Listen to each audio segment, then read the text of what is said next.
Hi guys, মই অলপ আজকে নতুন একটা ব্লগ ভিডিও লগত তো মই এনে আহোম পামে এই দাও তারসে হেন্দে আহে আর সাইকেল আর বেগ তো তখন নিচে ভাবে মই কামনা কামবা একটা কামে আহো তারসে হেন্দে আমরা ফিশারি তো ফিশারি মাছ নে সাস নাকি মই আর ফজিরে হলো ঠান্ডা ঠান্ডা লাগে না যে গোটা পিনবো না তো মই মানে কাহে আহোম তোর এখন কত হেন্দে আহে মানে আমরা একটা পামে সজনা গাছ তো সজনা গাছটা মানুষের বহুটে কয়েছে সজনা গাছটা বহুত ফুল দেয় আর সজনা तो देखो এইটা সজনা গাছটা कितना सजना है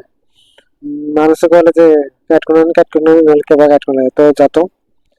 তো দেখা তোরে সজনা গাছটা कितना বড় বড় সজনা है এই সজনাটা দেখানে পাটে বেশি দেখা পারো তো উপরে যখন দেখলে গম পায় कितना सजना है कितना नहीं তো এই এন্ডে উপরে है ব্লক করা রাস্তা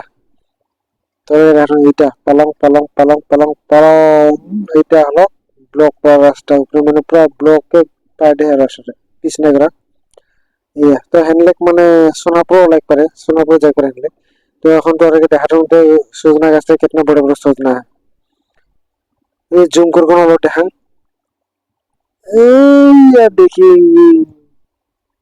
ये देखी सजना बेसी बड़े नहीं हो तो छोटे छोटे है तो अरे 200 मान पीछे एक लेगी सजना है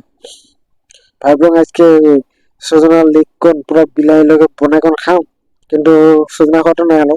তো আরেক 2 সপ্তাহ পিছে এক লেগে আর তো এখন লেগে তো এন্ডে অলপ ঘোরাঘুরি করবেন যান যদি ভিডিওটা ভালো লাগে তবে লাইক এটা করবে তারপর কমেন্টে জানাবে কিছু নাই ভিডিওটা কেমন লাগলো তো অলপ ঘোরাঘুরি করুন তার বিষয়ে আর দেখলে কি আর উপায় নেই সজনাটা খাওয়া নাই আর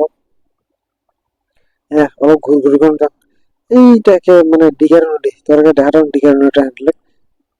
দিঘার নদী করা ইয়া তাছাড়া মানে এদের সাইডে সাইডে আগে বহুত গাছ গছনি রহে মানে খড়ি সরি মানে অনেক হেলে গেলে এইটা দিঘার নদী এইয়া এইয়া